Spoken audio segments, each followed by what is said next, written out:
नमस्कार दोस्तों, PW only IAS पर एक बार फिर से आपका बहुत बहुत स्वागत है। दोस्तों, बीपीएससी 70th सेशन की हम बात करें, 70वें सेशन की, तो एग्जाम डेट आ गई 13 दिसंबर की। बट वहीं पर देखा जाए तो स्टूडेंट्स एकदम से रोड पे आते हैं और वो प्रोटेस्ट करने लग जाते हैं। और प्रोटेस्ट का जवाब पुलिस के द्वारा ब्रूटल एक तरीके से रिप्रेशन, दैट मीन्स कि बहुत बुरे तरीके से लाठी चार्ज किया गया, जो कि मोर और लेस पूरे देश में एक खतरनाक खबर के तौर पे फैलने लग गई।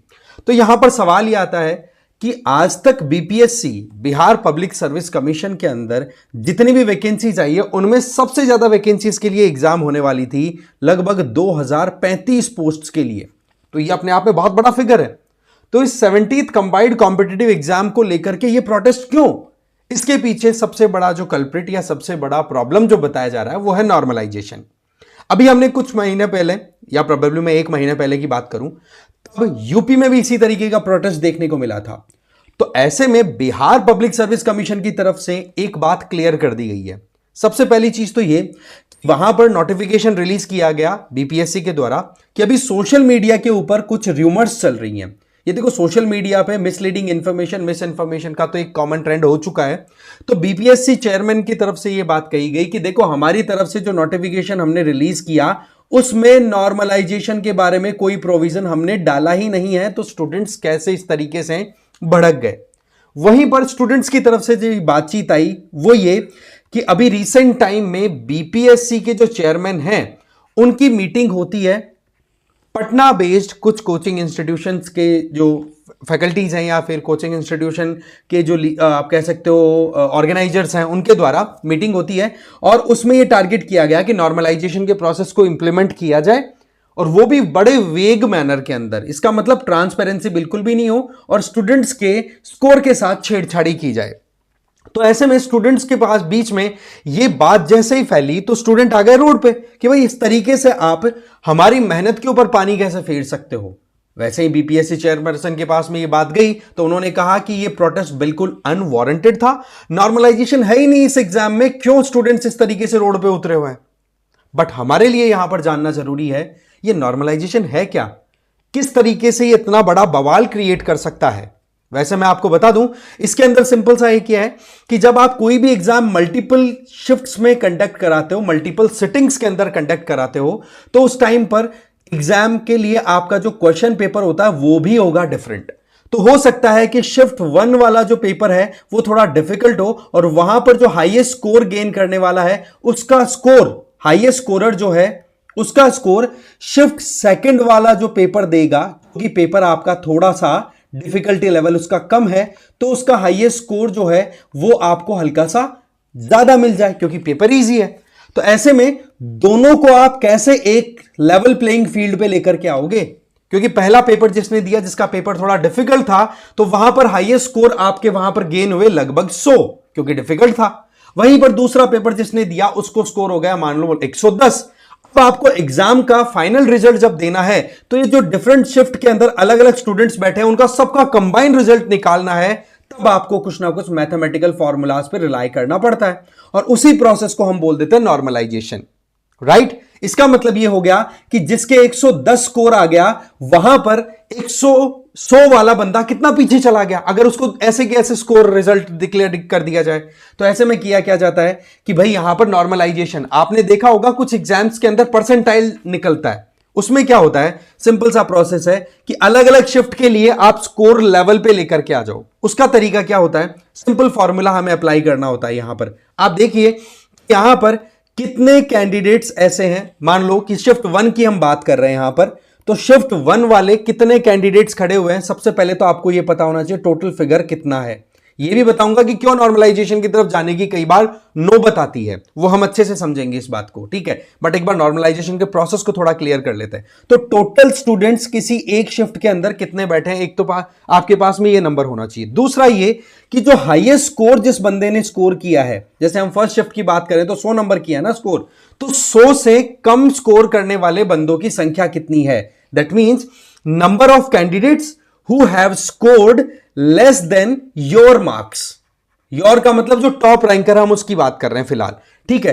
उसके नीचे फिर आप डाल दीजिए कि नंबर ऑफ टोटल कैंडिडेट्स कितने उस पर्टिकुलर शिफ्ट में, और उसको 100 से मल्टीप्लाई कर दो। तो ऐसे में जो आपका स्कोर आएगा वो मोर और लेस उस पर्टिकुलर एग्जाम के अंदर जिन्होंने परफॉर्म किया उसके हिसाब से न्यूट्रलाइज नॉर्मलाइज होकर के कैलकुलेट होकर आ जाएगा। सेम फॉर्मूला आप अप्लाई कर दो शिफ्ट नंबर 2 पे, सेम फॉर्मूला अगर और मल्टीपल एग्जाम चलती हैं, क्योंकि आपको पता होगा जेई नीट और ये एग्जाम्स होते हैं, ये तो मल्टीपल शिफ्ट में होते हैं भाई, क्योंकि आजकल ऑनलाइन होने लग गए ना, क्योंकि एनटीए के द्वारा एग्जाम कंडक्ट कराया जाता है और एनटीए ऑनलाइन कराता है ना।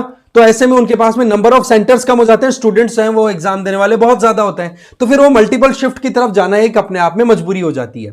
तो ऐसे में ये जब नॉर्मलाइज स्कोर आ जाता है, फिर बाद में अल्टीमेट फाइनल आपके स्कोर दे दिए जाते हैं कि हाँ भाई कौन कहां पर स्टैंड कर रहा है, ये कट ऑफ आपकी जा रही है, कट ऑफ मार्क्स इतने हैं, इसके ऊपर है वो इन है, बाकी आउट हो गए। क्योंकि हमें पता है कि बीपीएससी या कोई भी स्टेट लेवल की कोई भी पब्लिक सर्विस कमीशन की एग्जाम होती है तो वो 3 स्टेजेस में होती है, पहले प्रीलिम्स होता है, फिर मेंस होता है, फिर उसके बाद में आपका इंटरव्यू होता है। बट प्रीलिम्स वाला जो पेपर होता है उसमें आती है भीड़, लाखों की तादाद में लोग आते हैं। तो ऐसे में बीपीएससी ने नॉर्मलाइजेशन की तरफ अगर जाने की सोची भी होगी तो उसके पीछे एक सिंपल सा तरीका कारण हो सकता है कि भाई उनके पास में नंबर ऑफ सेंटर्स कम है। बट यहां पर बीपीएससी ने साफ साफ मना कर दिया, अपना खुद का नोटिफिकेशन रिलीज किया है, प्रेस नोट रिलीज किया है कि देखो जो 70वीं एकीकृत 70वीं संयुक्त प्रतियोगिता परीक्षा, जिसको हम बोल सकते हैं 70th combined exam of BPSC, उसमें नॉर्मलाइजेशन की प्रक्रिया के अपनाए जाने पर भ्रामक खबरें विभिन्न सोशल मीडिया प्लेटफॉर्म पर चलाई जा रही है, और इसके बारे में हम भी बड़े हतप्रद हैं, हम भी बड़े शॉक्ड हैं कि ये न्यूज कैसे फैल रही है, जबकि नॉर्मलाइजेशन का मैकेनिज्म हमने कहीं पर एक्सेप्ट करने की बात ही नहीं की। और इसी चीज से रिलेटेड आप देख सकते हैं कि बिहार पब्लिक सर्विस कमीशन के जो चेयरमैन है रवि एस परमार, उन्होंने ये कहा कि देखो इस मामले में मैं साफ साफ कह दूं कि ना तो स्टूडेंट्स को इस तरीके से हमने नोटिफाई किया ना कुछ और। बट अगेन सवाल ये आता है कि आप सोचो कि मिस इंफॉर्मेशन या फिर इसको एक तरीके से पूरे सिस्टम को हिला देने वाली इवेंट में कन्वर्ट करने की जो इंफॉर्मेशन डाल दी, जिसको बोला जाएगा डिस इंफॉर्मेशन, जो इंटेंशनल मैनर में अगर किसी ने की है तो कितनी गलत बात हो गई। वहीं पर दूसरी तरफ क्या जो एलिगेशन स्टूडेंट्स के द्वारा लगाए गए थे कि हाँ भाई बीपीएससी की मीटिंग होती है, कुछ कोचिंग माफिया भी बोल दिया गया है, कोचिंग माफिया के जो ऑर्गेनाइजर्स हैं उनके साथ में, और वहां पर नॉर्मलाइजेशन प्रोसेस को इस तरीके से सेटल किया जाना था जिससे कि स्टूडेंट्स को पता भी ना पड़े कि वो फेल क्यों हुए और वो कोचिंग वालों को बेनिफिट ज्यादा हो जाए। तो ये भी अपने आप में एलिगेशन कोई हल्का नहीं है। तो ऐसे में तो प्रॉपर इन्वेस्टिगेशन की तो देखो डेफिनेटली यहां पर रिक्वायरमेंट है, बट आपको यह समझना था कि तो नॉर्मलाइजेशन की जरूरत क्यों पड़ती है, जो मैंने बताया कि कई बार क्या आप देखिए आज के टाइम पे गवर्नमेंट जॉब के लिए कितनी ज्यादा मारामारी रहती है। तो नंबर ऑफ कैंडिडेट्स आपके पास में ज्यादा है और नंबर ऑफ सेंटर आपके पास में पड़ गए कम, तो ऐसे में आप मल्टीपल शिफ्ट्स में एग्जाम कराना चाहते हो, तब जाकर के नॉर्मलाइजेशन का मैकेनिज्म अप्लाई होता है। आई बात समझ में। दूसरी, यहां पर स्टूडेंट्स के ऊपर यह भी एलिगेशन लगा दिया इधर बीपीएससी के चेयरमैन ने कि ये जो स्टूडेंट्स थे जिस तरीके से प्रोटेस्ट किया, इनका शायद टारगेट एग्जाम क्रैक ना करके कुछ और ही दिमाग लगाना था। अब सवाल यह आता है कि नॉर्मलाइजेशन को इतना प्रेज क्यों किया जा रहा है, या फिर हम कुछ महीने पहले या नवंबर की बात करें तब यूपीपीएससी को लेकर के भी आपको वहां पर प्रोटेस्ट देखने को मिले थे, क्योंकि वहां पर एक तो यूपीपीएससी का प्रीलिम्स एग्जाम कंडक्ट होना था 7 से 8 दिसंबर, राइट, और दूसरा आपका कंडक्ट होना था वहां पर आरओ और एआरओ का जो एग्जाम है उसका आप देखेंगे 23 और 24 दिसंबर को एग्जाम। तो 2 शिफ्ट के अंदर ये एग्जाम होना था। तो यूपी की जो पब्लिक सर्विस कमीशन है उसने तो साफ साफ कहा था कि हम नोटिफिकेशन में डिक्लेयर कर रहे हैं कि नॉर्मलाइजेशन अप्लाई करेंगे, तो वहां पर प्रोटेस्ट हुआ था।